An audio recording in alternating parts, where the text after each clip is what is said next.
Ahead of the 2024 Olympics, elite climbers are raising the alarm on eating disorders.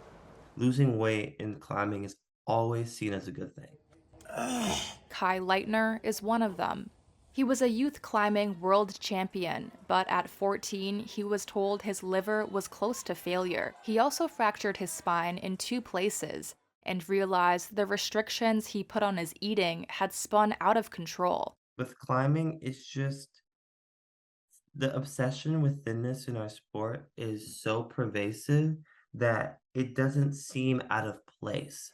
Though he was never diagnosed, Leitner is speaking out about relative energy deficiency in sport, or REDS, where athletes don't eat enough to fuel themselves.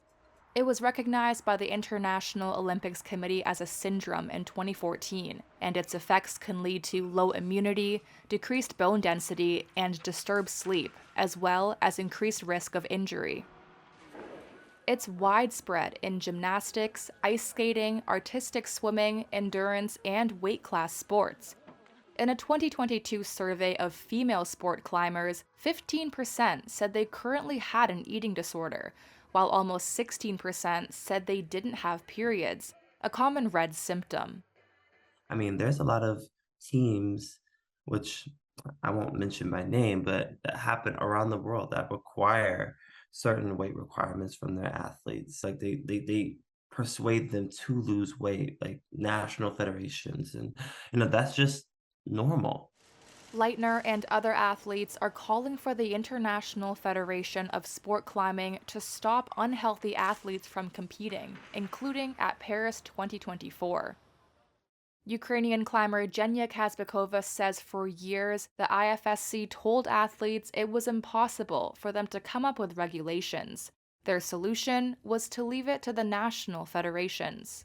That's where the problems occurred in the first place, where national federations were very much into having results and medals. So that just goes against banning or trying to do something about athletes who are unhealthy if they are bringing the results.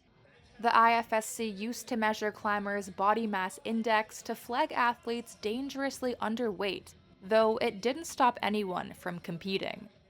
But it stopped doing even that last year at World Cups without any explanation. The measure was reintroduced in 2023 after public outcry, and doctors even resigned over the issue.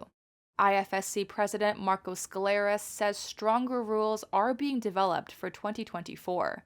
I trust my team. I trust this new medical commission. I'm sure that we'll find the proper way to guarantee that only healthy athletes can participate in Paris.